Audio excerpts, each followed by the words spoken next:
Hello, and welcome to the latest edition of the Salus GRC Navigator webinar series.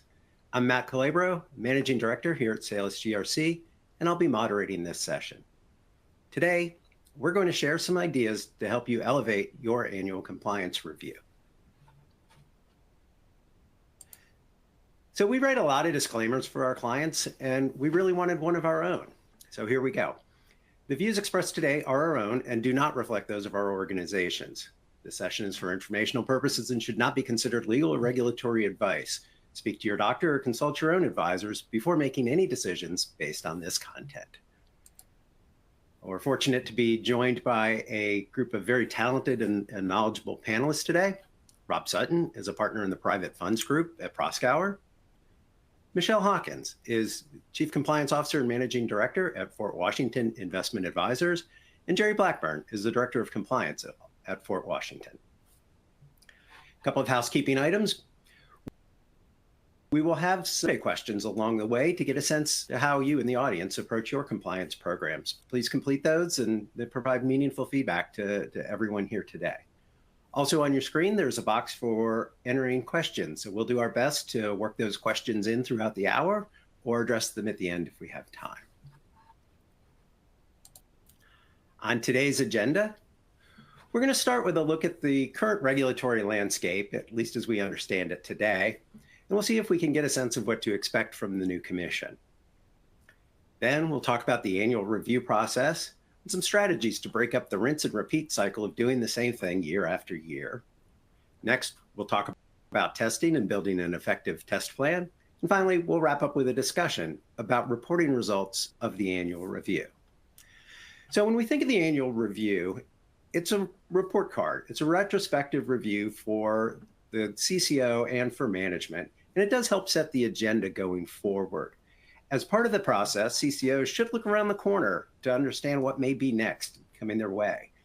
And to have that perspective, I think it's really important to understand the world around us, especially the regulatory climate. So with that, Rob, I'll start with you. We're coming out of an era where the commission has been very active, a lot of big rules, and was quite aggressive in enforcement. So on the surface, some say that the new administration may have a more deregulatory posture, to put it mildly. So does that mean history is telling us that we don't have to worry about the rules? That would be nice. Look, I think there's definitely a lot to be, I suppose, thankful for, optimistic about moving into, now having moved into the current administration from a regulatory perspective. For sure, the volume of new rulemaking overall, and particularly new rulemaking that is likely to be viewed as onerous by those of you in the audience, is likely to decrease markedly, if not disappear completely. I won't say there won't be any new rules. There will be some new rules. I think that there's already been some telegraphing of helpful new rules, possibly an expansion or liberalization a little bit around capital raising frameworks. So things that those of you in the audience might actually find helpful. And we saw that under the last Republican administration as well. But I think with a not insignificant caveat that the Department of Government Efficiency's current tear may add a wrinkle to this. But I think if past is prologue, certainly the SEC does not themselves want to be taking their foot off the gas in terms of monitoring, overseeing the industry.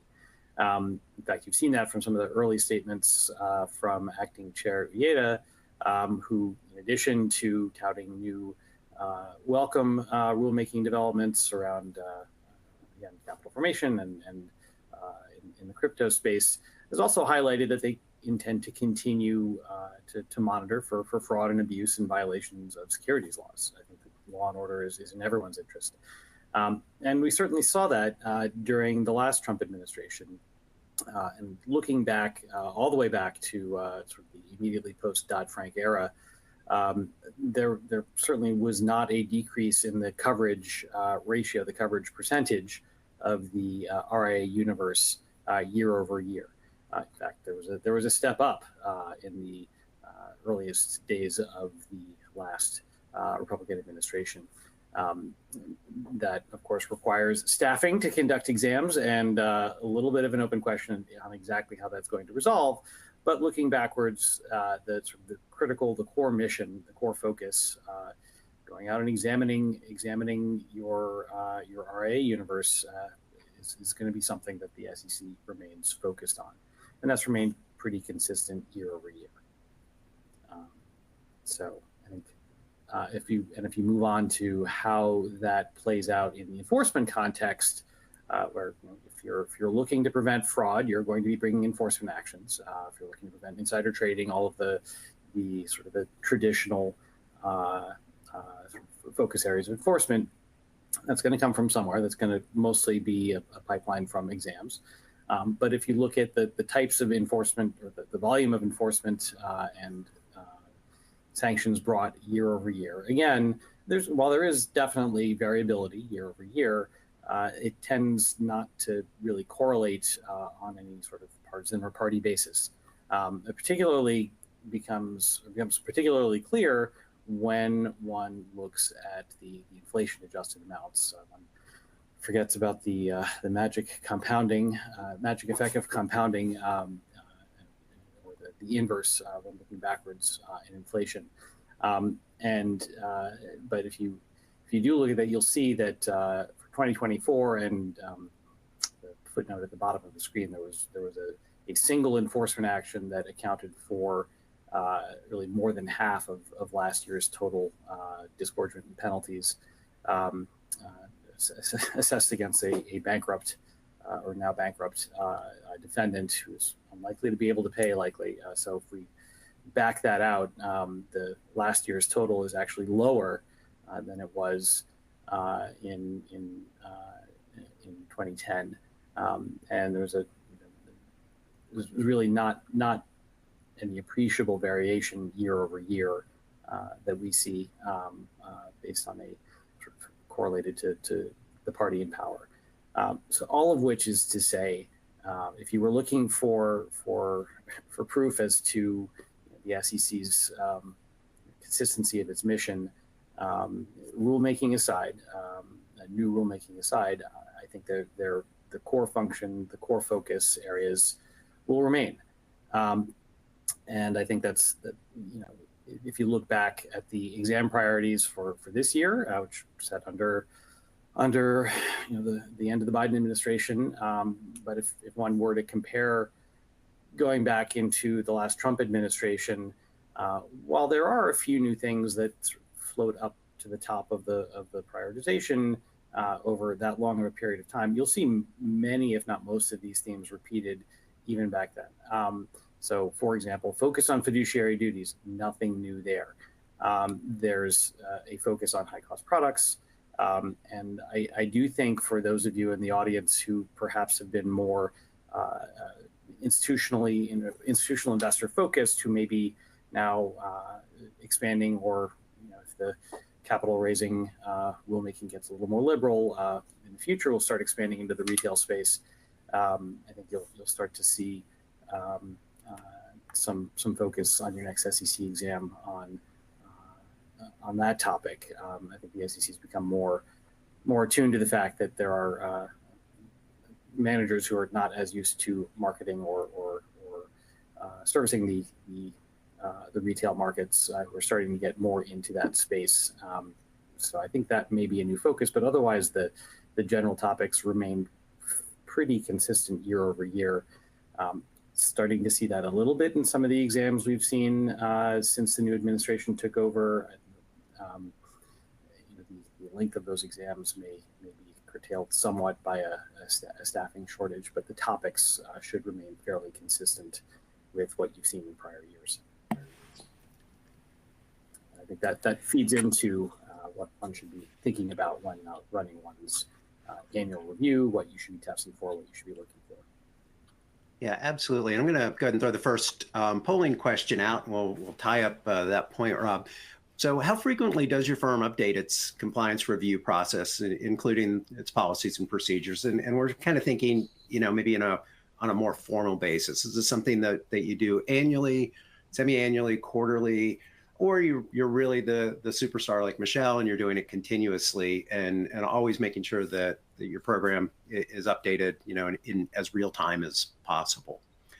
Rob, I think, thinking about the trends of priorities, maybe going back a couple of administrations, I think, maybe some of the things the Gensler era probably prioritized more is more of a look at private funds than maybe in earlier days where, maybe the initial view was, hey, they're sophisticated investors, not as much focus on disclosure, but, actually practicing the disclosure, I think, has always been a priority.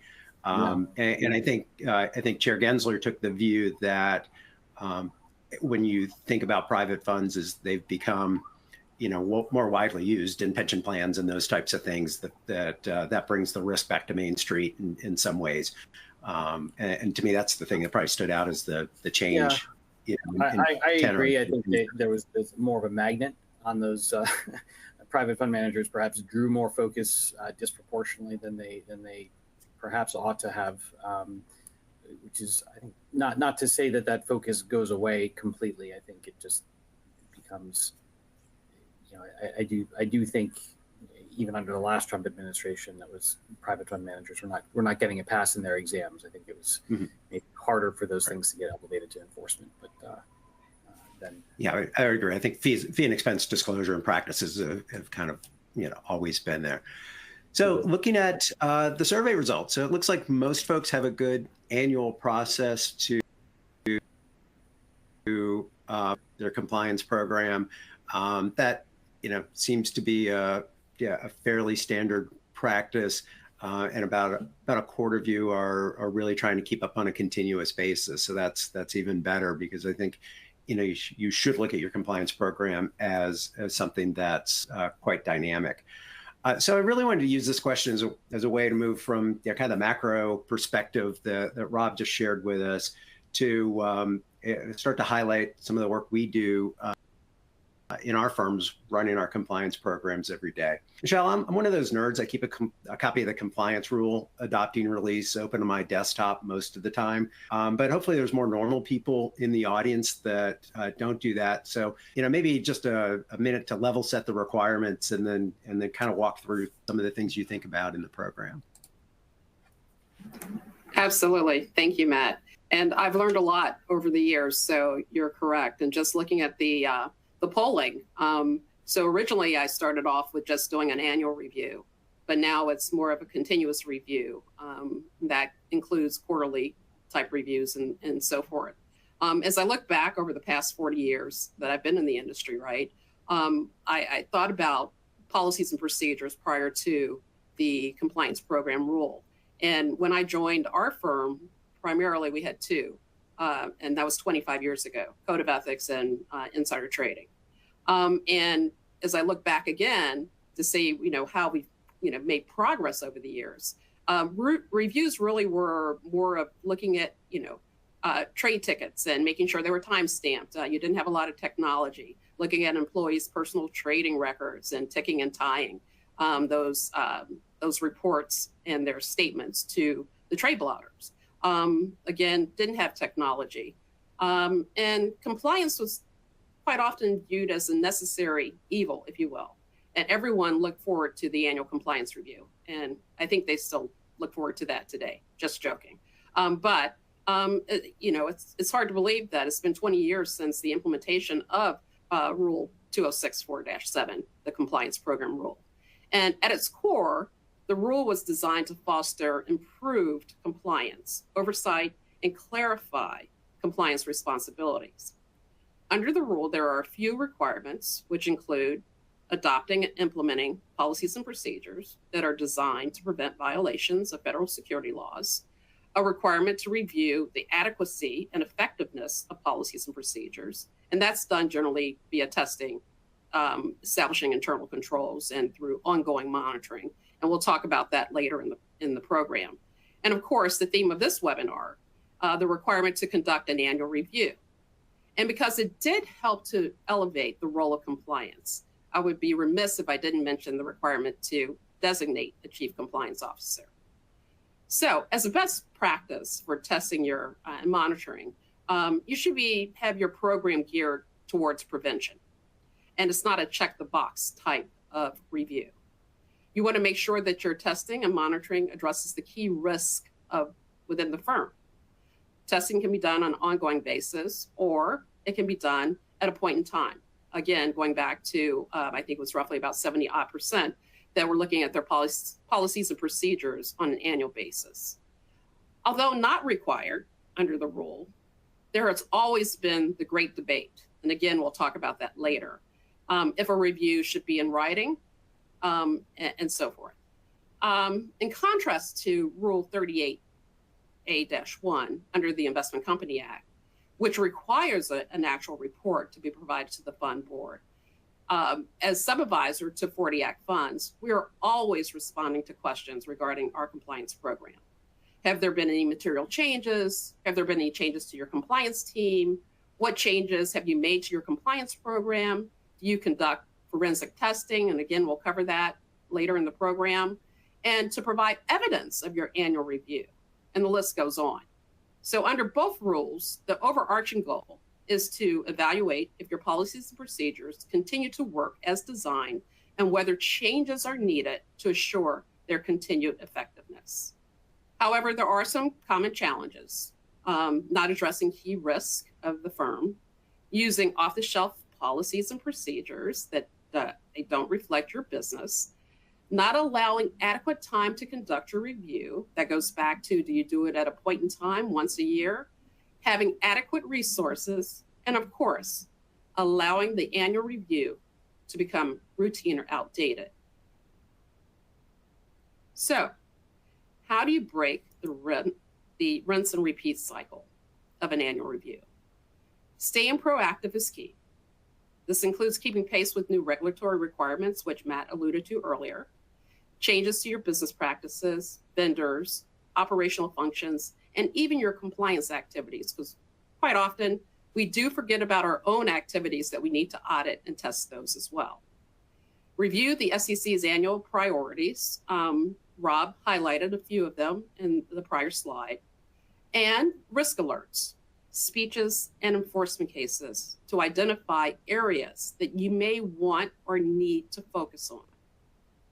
Use this process to evaluate opportunities also to improve your compliance program by identifying gaps in your process, your control structure, or your general oversight. Another way to break the rinse and repeat cycle is by using technology. Technology can assist the compliance department in monitoring employees' transactions, electronic communications, including text messages, and we've seen a lot of enforcement cases related to that, and social media. You can also use technology to create exception reports and to monitor trade allocations, commissions, again, some of the key areas that Rob highlighted, just to name a few. And technology can assist in identifying and detecting red flags or compliance-related issues. So a question for the audience, what systems or technology do you use? Are you using it to its full functionality? When did you last assess your systems and their capability for providing ad hoc reports or something that can help you and improve your compliance program? And are the systems still working as designed? If your firm supports AI, and if it does, I would encourage you to have policies and procedures around it. You can use AI to help develop audit plans or to review your current policies and procedures against recent enforcement actions, regulatory requirements, the risk alerts, changes to regulations, and help identify potential changes that you need to make or enhancements to your compliance program. When it comes to human capital, you can strengthen engagement across your business in a variety of ways. I've worked really hard over the years to build that rapport with our business, and it's paid dividends, which are evidenced through the results of our SEC examinations. When it comes to human capital, you can strengthen engagement across your business by including your key stakeholders as part of your compliance-related activities. For instance, we're going to review our code of ethics this year. We will have a working group to look at and to work with us to say, what areas should we change? What should we be looking at? To So it really helps to have your stakeholders and your business partners involved in the process. Also, new regulatory requirements like Form PF or the new AML rules. It works to sit across from your business partners to engage them in how to build out a new process to help comply with those regulations. Also establishing collaboration groups. We have one with our marketing group. We have one with our gifts department for performance, with operations and so forth, with our business development officers. By engaging your business partners, you're able to get buy-in and incorporate fresh perspectives, and we all need that. And it has a positive effect on your compliance program. I also recommend conducting and documenting your training efforts, which can be added to your annual report. And I think we have a polling question. We do. So the question is, what is the biggest, and I'll capitalize and double underline biggest, challenge in keeping your compliance reviews relevant? Because I think these are all challenges that folks face. Is it the regulatory changes, maybe some lack of resources internally, the size of your team or technology or those types of things, resistance to change, or some sort of technology limitations inside of your organization?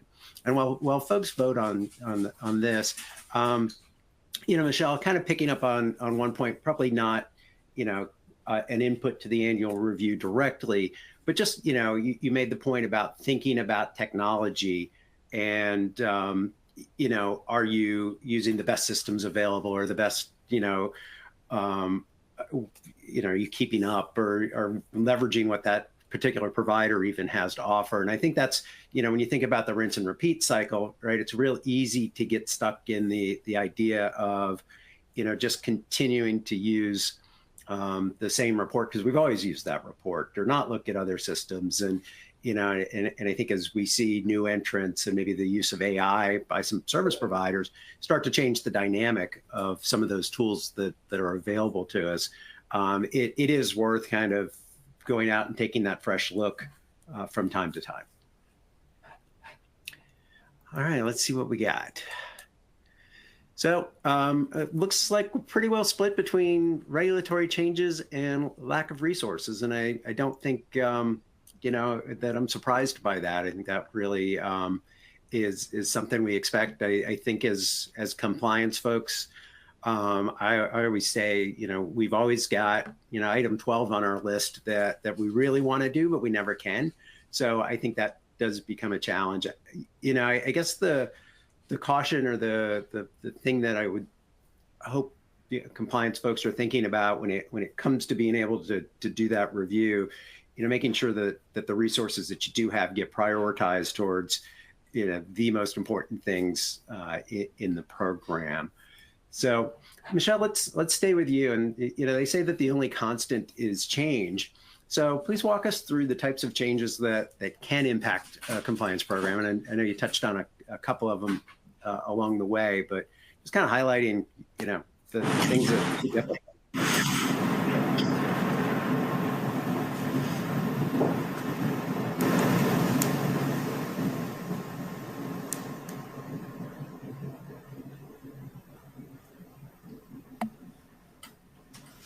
Michelle, are you with us? Okay, sure. So, Okay. looking at, can you hear me okay? Gotcha. Perfect. So looking at the polling question and addressing your question, I think that one of the biggest challenges, and wasn't on the polling question, is time.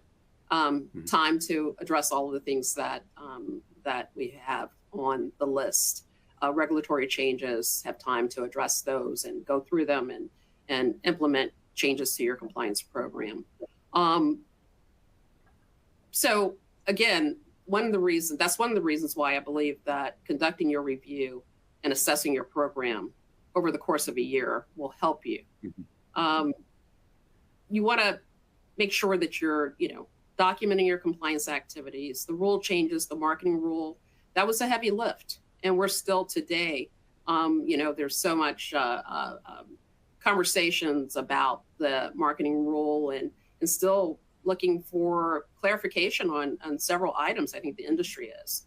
But you want to make sure that you're documenting your compliance activities as you're looking at rule changes, a good project plan to document what you reviewed, who was part of that team looking at the rule changes, what changes did you implement. The SEC is going to come in and they want to look at, how did you document your policies and procedures? What changes did you make to your marketing materials? What type of training did you provide to your staff? And those are all things that you want to make sure that, again, that you're keeping up with those changes, and not only keeping up with it, documenting it. As we all know, if you don't document it, basically you could be challenged as to, did it really take place? It didn't happen. The AML KYC requirements, again, a new rule that will come out and be enforced in 2026. But how are you currently addressing AML KYC requirements? As investment advisors, we weren't defined as financial institutions. However, most of us had taken some steps to address it. But now we'll have more requirements that we'll need to, to adhere to. And again, that goes back to the collaboration, keeping up with the changes, the collaboration with your business to make sure that you're addressing it from all angles, not just from what's required, what you need to do in compliance, but also what systems do you need? Going back to technology, what are your business partners? How are they going to the client experience as you start to ask for new documentation from those clients, right? And you want to make sure that you're adding that to your risk assessment or conducting an individual, required by the rule as well, I believe, a risk assessment on your AML KYC.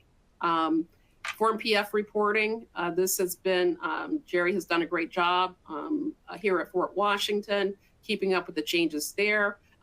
They actually moved the new requirements out, so that's great. But again, it was going to require changes to current systems process, which involves not only being siloed in compliance, but working with the business unit to make sure that we all understand what's required. So as you think about breaking the rinse and repeat cycle, you want to make sure that your annual review as well is relevant and proactive. So you need to stay ahead of changes, as we previously talked about, and try to absorb as much information as you can. Sign up for alerts from the SEC, from law firms, industry working groups, evaluate third-party compliance vendors as part of become part of a compliance roundtable in your area. I highly encourage the compliance roundtable. It's a way for you to come in and share some of the challenges that you face across the industry with your peers. The other thing to do as we talk about business changes and products and strategies for your customers, I talked about it earlier, really collaboration, being a good business partner, sitting on the trading desk to learn what's their challenges and watching what they do from day to day, having coffee with someone to, hear what keeps them up at night. But you want to make sure that you're interacting with those business partners, that you have the right people in the right seats, and you can help drive that change within your company by really being involved in talking with people. So, and that helps again as you're trying to keep up with the changes. Do you have the right person who's working on a particular project that's in the marketing group, or how can you help them become better at what they do? Also, I would encourage you to invite people to attend your compliance department meetings so they can hear firsthand the things that you're challenged with, and to share that information out in compliance alerts and newsletters and just general information that you're sharing with your business partners. We all need to stay abreast of changes in order for us to meet our business requirements and our regulatory requirements. With that, again, going back to technology, we all need to make sure that we understand the systems we have to reevaluate, as you said, Matt, to reevaluate our systems on a periodic basis to make sure it is the best vendor or system that we need to have here at the firm. And make sure your reviews identify and consider applicable risk, looking at the enforcement actions, right?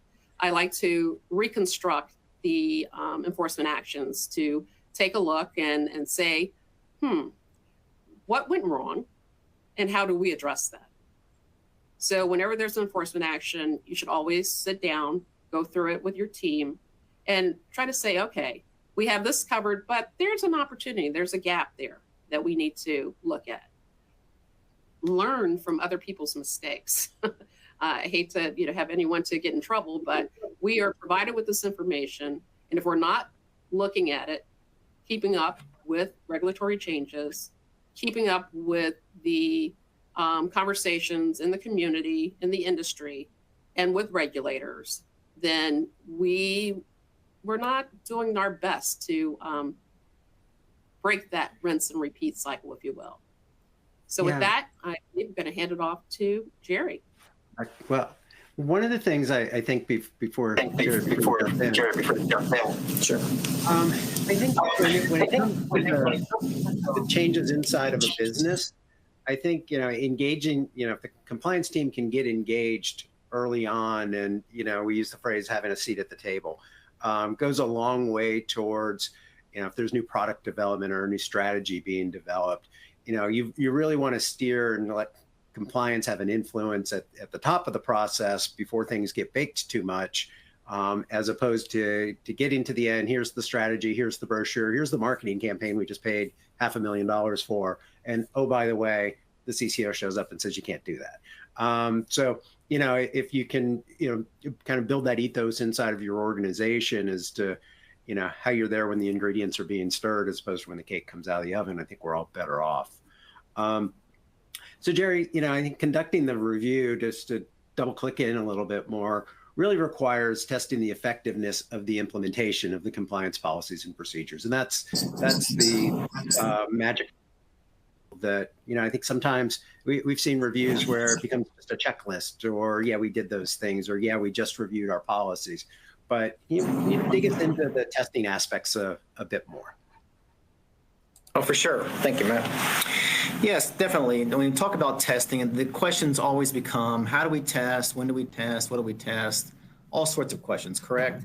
So when testing, the question is, how big is your firm, and when can testing occur? At larger firms, testing typically occurs on an ongoing basis. We do testing throughout the year. If it's a smaller firm, maybe you can do testing as needed. And then, it's just a matter of assessing what is your risk and what do you need to be looking at. Lots of times you can schedule some tests, like if it's best execution, those typically occur on a quarterly basis. But if they're event-driven episodes or things that you need to test that are driven by certain events or certain triggers, be that a regulatory change or something in the firm, maybe you need to go out and test that now because you've instituted a new policy or we've got a new strategy. Maybe you need to begin thinking about testing that way. The key here with testing, I think, is just to be flexible. Things are going to occur, things are going to change. We need to be able to adapt to that and address those risks as they occur. Testing should always probably be based on risk for sure. A lot of firms will conduct an annual risk assessment. So you go through and look at everything that you've tested, those results from last year. What's changing in the firm? Do we have new personnel? Do we have new strategies? Where is that risk? How should we adjust our audit schedule or our testing schedule to address some of these areas? Whether it's areas that we haven't looked at previously or that we've had problems with. Maybe those are routine things that we need to add to the schedule. Major events are things that happen and will happen. So being flexible and ready to adjust that risk for things that happen during the year and being able to assess that is important. There will always be changes in operations. There'll be new rules. There'll be new requirements from a regulatory filing standpoint, changes in the business. Things like that are going to have to be looked at, and you've got to be flexible enough to adapt your testing schedule to those things. The important thing about testing, though, also is we've talked a lot about just being adaptive and not setting something and forgetting about it. It's got to be flexible. It's got to be something that's customized to your firm, to your situation, and it cannot be routine. There are routines, yes, but there are things that you'll need to address, and being able to test those areas and develop your approach there is important. We can talk too about implementing a testing plan and what that looks like. So testing, what does that really mean? What are the methods of testing? There's all sorts of ways to address testing. Some areas you can observe or inquire about some things. Like if your portfolio managers are talking about a new strategy or talking about new security purchases, maybe you can sit through a meeting and observe their process and then ask some questions about how do you do that and why do you do that? And being a little bit inquisitive about those sorts of things is important to know how they're doing that or what's going on. Other types of testing might be transactional. You know, if you've got trading that's occurring and you want to test trade allocation, you know, that's more driven by a transaction that's occurred. Same is true with your testing your code of ethics and you're worried about personal trading. Maybe you're looking at some transactions and you want to test that. Forensic testing, where you're inferring what a result should be, and you know you're looking at those results and you're trying to figure out, does that make sense, or is there other ends that make sense to a transaction or to an outcome that you think you could infer what that answer should be, and maybe that leads to further questioning. Gap analysis. If you've got areas in your firm where you just don't feel like the people involved maybe are the strongest, whether it be new changes, the marketing rule, for example, are we up to speed? Do we know what all the requirements are there? Are we meeting those expectations? Those are areas where gaps can occur and will occur. So it's important that you test that area so you know what needs to be done and what needs to change. Mock exams. So there's no shortage of SEC request list out in the universe, correct? So getting a hold of some of those and adapting those to your firm and your operations and how does this apply, and running your firm through a little exam, asking the folks involved to generate materials and see how long it takes to get that together and how adept are they at getting that and what does that information look like. And then for carrying it further, let's conduct some interviews. We've done that here, where we'll talk to some of the portfolio managers or other key people involved and say, hey, we're the SEC, here's some questions for you. How do you address these? How would you answer these questions? Being prepared is key. It's going to happen. Everyone's going to be examined. So being ready in the moment, those mock exams are critical. Every couple of years, whatever that might be. Who should do the testing in your firm? We've got a compliance staff. Everyone, you know, at least has a CCO.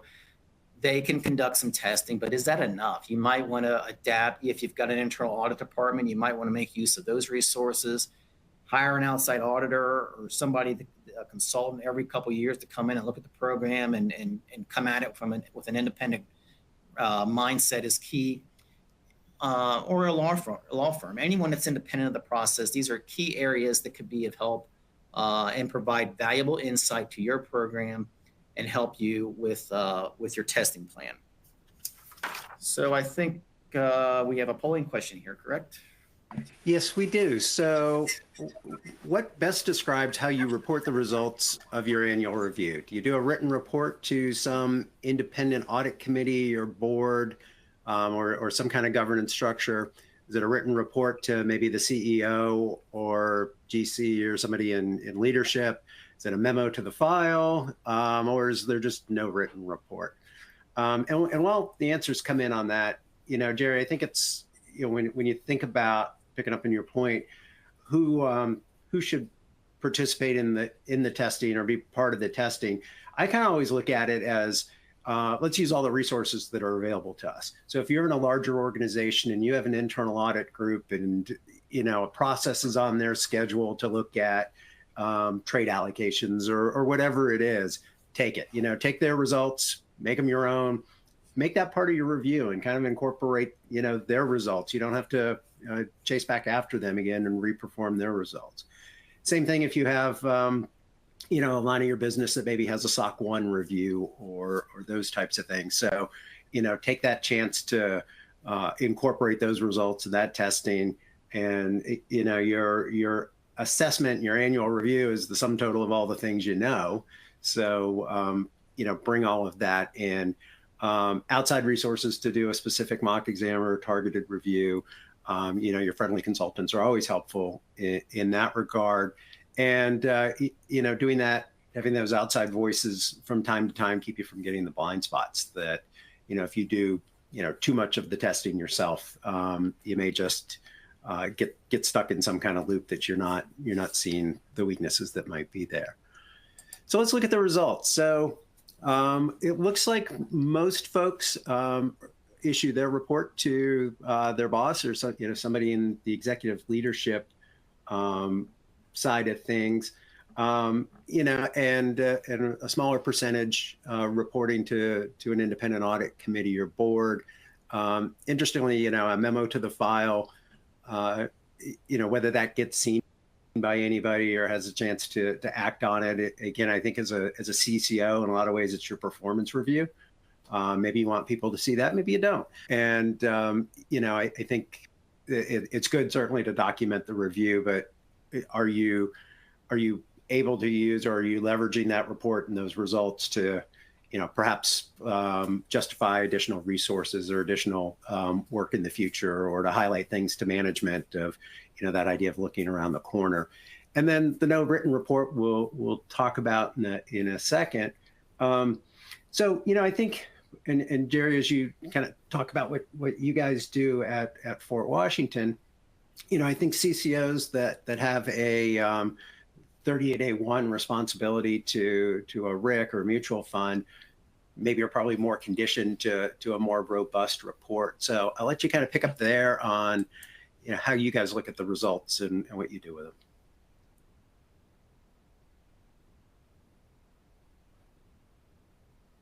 Oh, we lost your sound.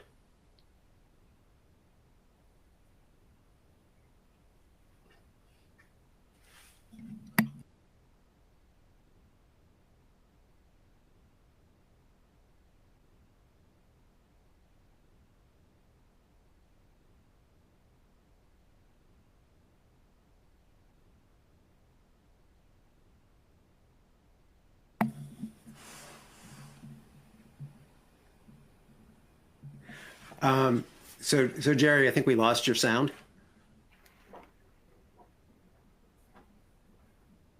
So I will pick up for you. So I think, based on, are you with me? Are you back? No. Okay.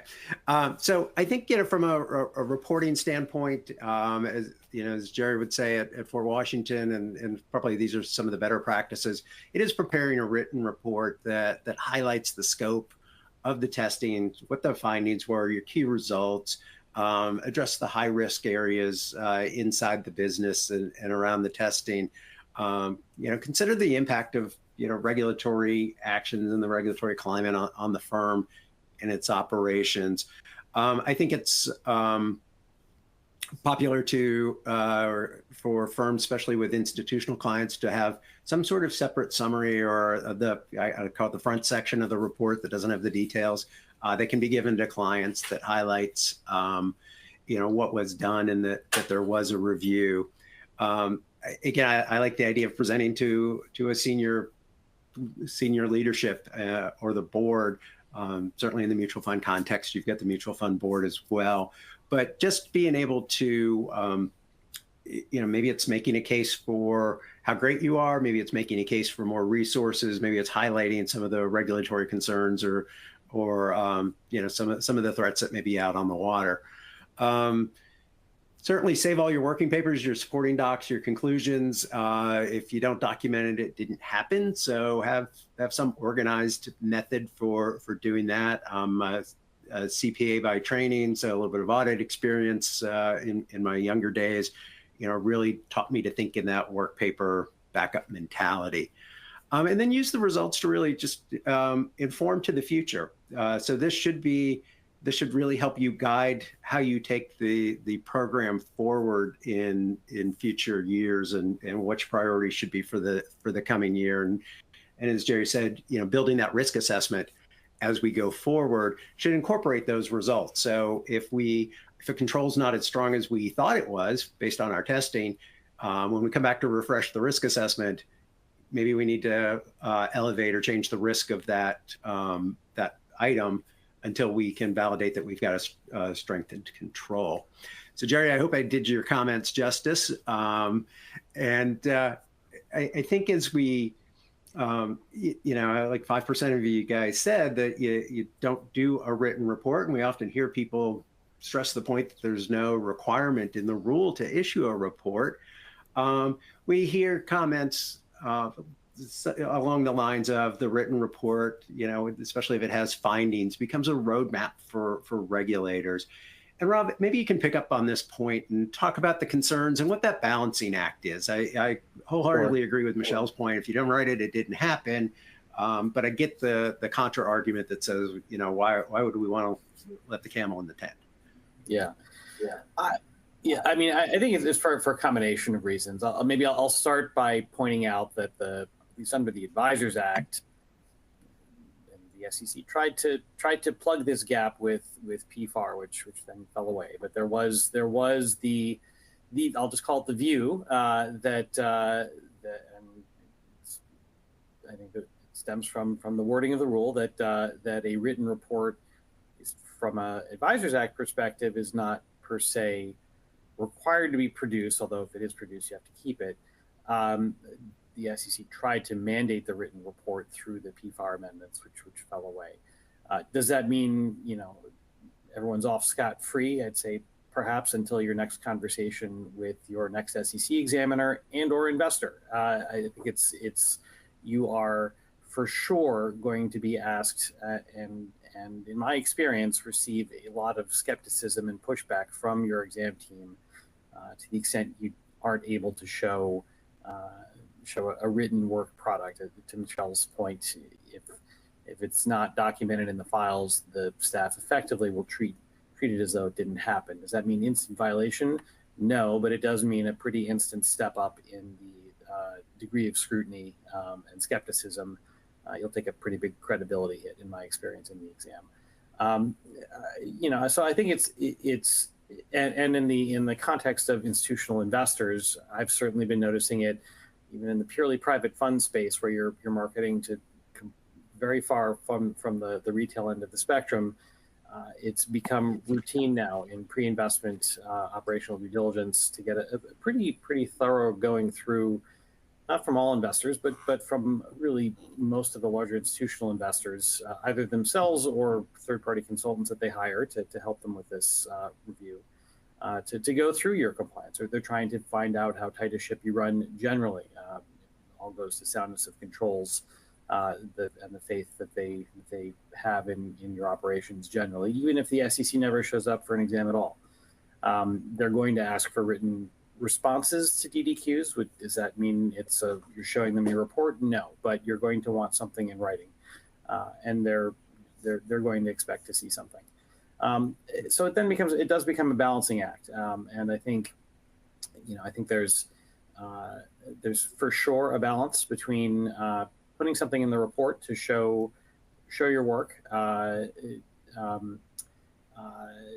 without giving the most complete, thorough roadmap imaginable, with files and files of backup. I think there's definitely a middle ground. It depends a little bit, I think, on the constituencies you need to respond to internally, and you'll want to give yourself credit for the things you've done.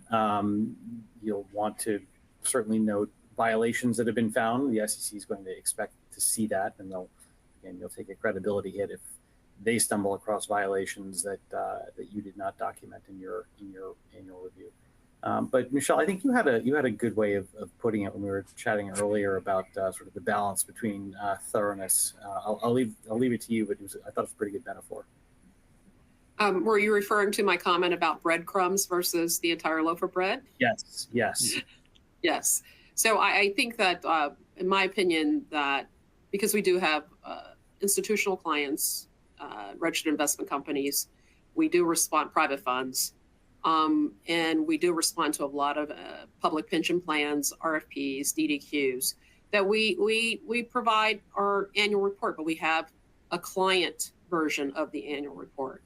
We have the full annual report that details every review conducted and findings of those reviews, in addition to any trainings conducted, the resources within the compliance department, And the client version will highlight several of those topics, but it won't go into detail on, the actual reviews and findings. We'll say that we reviewed to show that we are doing our job right within the compliance department and taking the rules and compliance with the rule seriously. That will highlight that we conducted X number of reviews during the period. We will also highlight the fact that there were no material violations if there weren't any. Of course, we wouldn't put that in if there was a material violation, but we will highlight that. We also highlight if, the upcoming, the priorities for the SEC, which we will address that these are some of the things that we'll be looking at in the upcoming year to make sure that we stay relevant and on track with regulatory requirements. But to your point, I believe that you want to provide enough information, but not provide the entire, pull back the cover completely when it comes to the annual report, even internally, because you can talk to those issues in your board meetings or with your senior management team. But for your clients, you just want to be able to provide them with information as to what was done without, giving them the full loaf of bread, as I state. Right. One technique I sometimes depends on the context, but one technique that can be considered if as part of your review you determine, perhaps we don't have quite as many controls as we would like. Perhaps we'd like to improve something going forward. There wasn't actually a violation or certainly nothing material, but maybe we feel a little more nervous about a particular area in the last quarter, the last year than we had in prior years. To the breadcrumbs point, you don't necessarily have to say we were concerned that this was a material weakness in our controls. You can simply say we've noted that as a result of the review, we plan to now change the policy to require quarterly certifications instead of annual certifications, or whatever the change is. There are ways you can highlight improvements that as a result of the review, you decided to roll forward without giving the whole loaf of bread and saying this is a potential weakness. So Rob, there is a good fact pattern for an examiner to see that you took an issue on and dealt with it. And I guess the concern is that, the roadmap concern, or, do you have to worry about an examiner saying, well, geez, you guys probably should have self-reported that, or, whatever it is that, you probably wouldn't be biased towards doing if, in the absence of that question, right? So just kind of how you thread that needle a little bit. I think the point is good. I think, look, in typical lawyer answer, I suppose it depends. Right. I think it depends on, really where the, if you uncover a violation as a result of the view, where it falls on the spectrum of seriousness. I think it's pretty universal. I think that most reviews will at some point uncover failures to comply with policy or some aspect of non-compliance with the rule that I think needs to be reported in the annual review, or in the if it's a quarterly review, in the quarterly review. And frankly, I think your examiners are going to be pretty skeptical if they show up and you tell them nope, there were no violations during the whole year. Right. I think again you're going to take a credibility hit with that, just because that's not realistic. Right. But by the same token, I don't think examiners, in my experience, have been, frankly, even under the last 4 years, plenty of clients go through plenty of exams, plenty of deficiency findings, and I think I would call it not at the flashing red light end of the spectrum, where they're generally not. First comment is not, why didn't you self-report this? So I think there's